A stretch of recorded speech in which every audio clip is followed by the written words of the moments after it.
Welcome to the Talkin VAWLS Network. My name is Boogie Bentley. What a great week for Tennessee on the recruiting trail, kicking it off with five-star wide receiver Mike Matthews. I think that's just a big-time talent in the boat. And then you move along and you lock down one of the top players in the state of Tennessee, Edwin Spillman, four-star linebacker.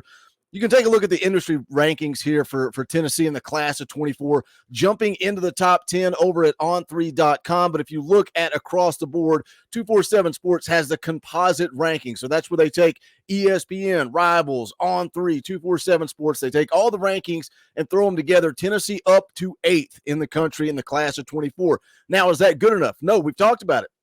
If you want to be at an elite level, you got to get to that top 5 class. Now, can Tennessee get there? Can they get to the top 5? They've got some big-time targets still on the board, and we're going to take a look at some of those targets coming up here in just a second. Now, something I think that's worth noting, you look at what Josh Heupel has done since arriving in Knoxville, the narrative, right? What everybody said when he was hired, well, Josh Heupel can't recruit.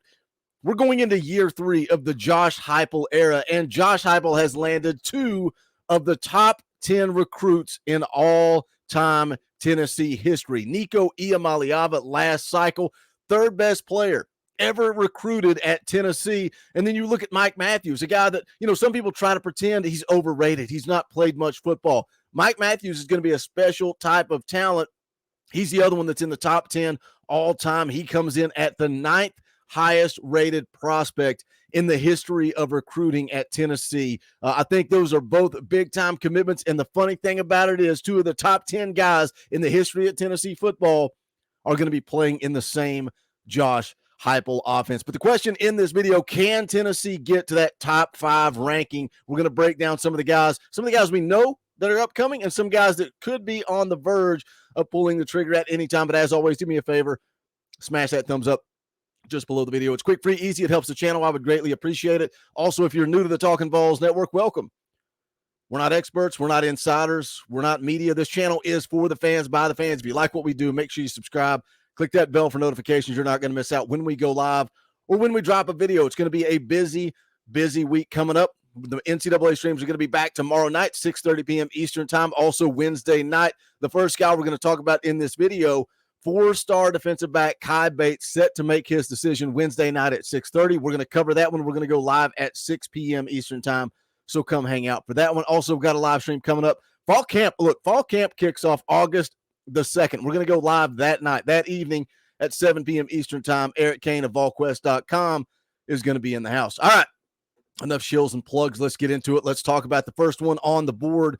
That is 4-star defensive back Kai Bates out of Orlando, Florida.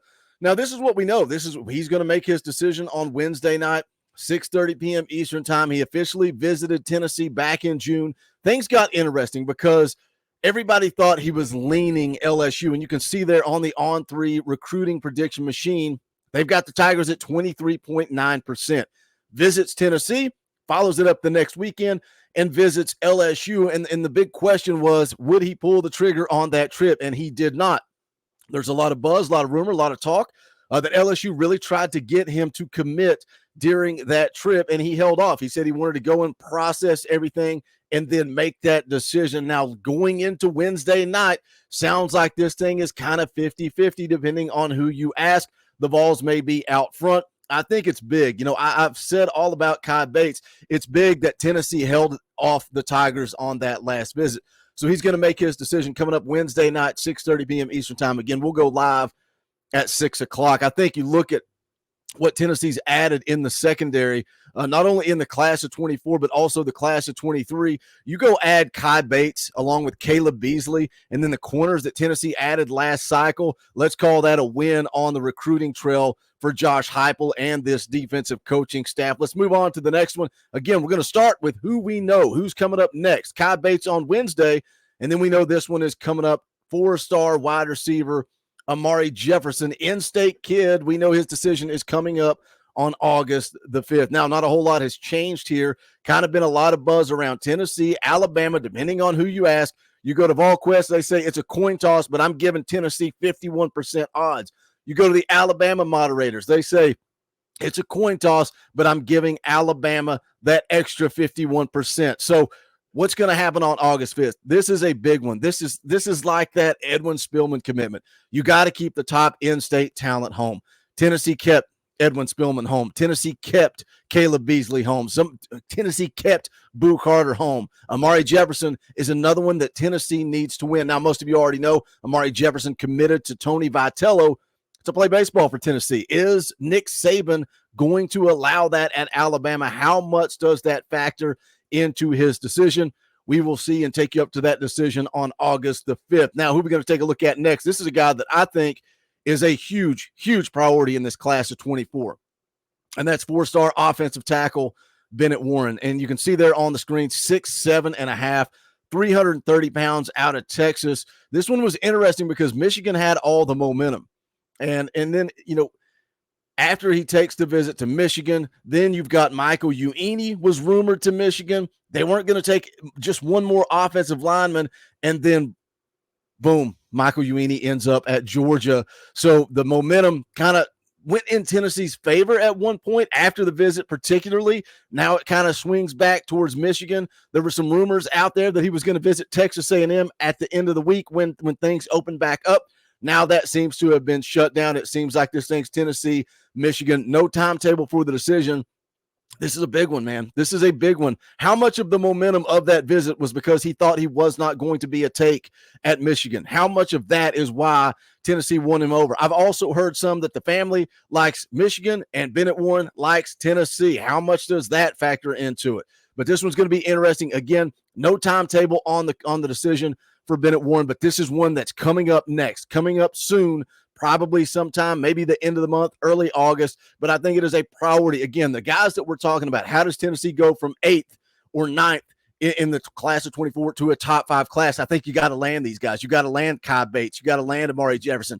You got to land Bennett Warren. And then another big one for me, and that's because, Bennett Warren, a legitimate offensive tackle Tennessee needs in this cycle, but another big-time need. I mean, this is a need.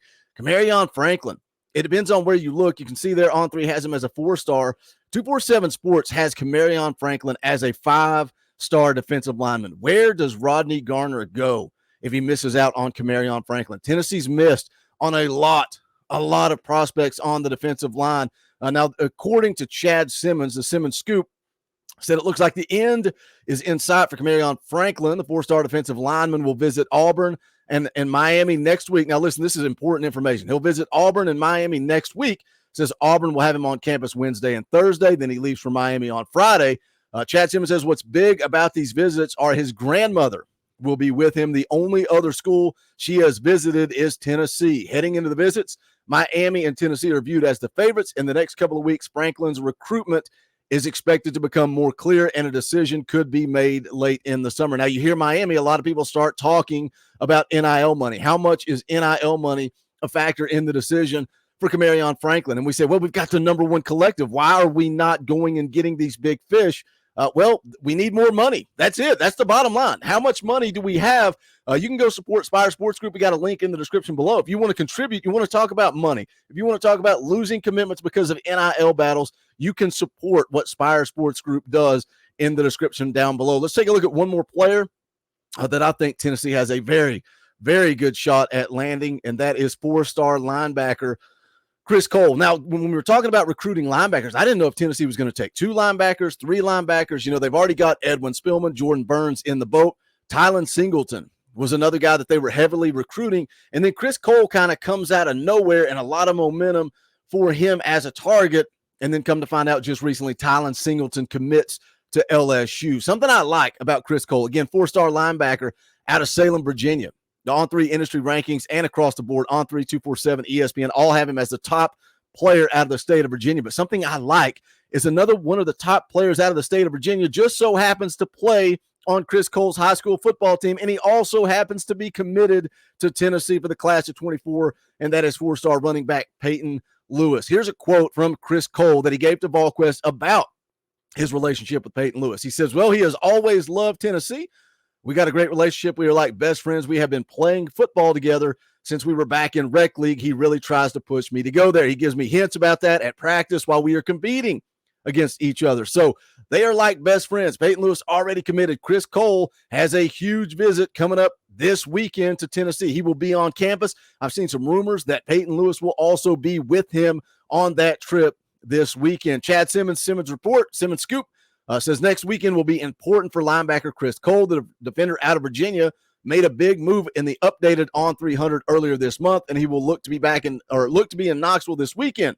That is likely his last visit before he makes a decision. Tennessee had Cole on campus in the spring, and the Vols are still a team to watch. It says here Georgia is a school I hear the most, with Miami and Virginia Tech there as well. August decision is expected for the 4-star linebacker. So again, that relationship with Peyton Lewis, also a big visit coming up this weekend. How much does that factor into it? You know, it's kind of a double-edged sword. We can be excited about Chris Cole and him being on campus going into his decision. But then on the flip side, you look at Camarion Franklin going to visit Miami, talking about NIL deals with his decision looming as well. But those are the targets. Kai Bates, 4-star corner. Amari Jefferson, 4-star wide receiver. Bennett Warren, 4-star offensive tackle. Cam Franklin, 5-star defensive lineman. And Chris Cole, a 4-star linebacker. Can they take? How many of those guys does Tennessee need to land to move into a top 5 class? But again, you got to be happy with what Josh Heupel has done so far. Going into year 3, to have 2 of the top 10 prospects all time committed to the University of Tennessee. Tell me again, let's shut down the narrative that Josh Heupel can't recruit, but let's go ahead and finish out this class of 24. The NCAA nonsense is in the past. It's behind us. We can move forward and focus on rebuilding this football team at Tennessee. Jump into the comment section. Let me know your thoughts. How many of these guys does Tennessee land? How many can they land? How many do they need to land? What is your priority? Because for me, it's Bennett Warren and Camarion Franklin. I would like to have the other guys, Amari Jefferson particularly. We talked about all that, but those 2 are the big ones for me. Who are the big ones for you? And as always, smash the thumbs up on the way out the door. You guys can go check out the merch. The link is in the description below. And as always, thank you to the members of the channel. You guys give me the opportunity to do this thing full time. You want to be a part of that, hit the join button down below. It's just $1 a month. We would greatly appreciate it. We're going full steam ahead. Football season is right around the corner. Sending the text messages, rallying the troops, setting up guys like Eric Kane, like Sports Talk Jay, like BVD. All kinds of guys are going to be coming on this channel and breaking down football, and I can't wait to do that with you guys. But that's going to do it for this one. This is the Talkin VAWLS Network. My name is Boogie Bentley. Go Big Orange.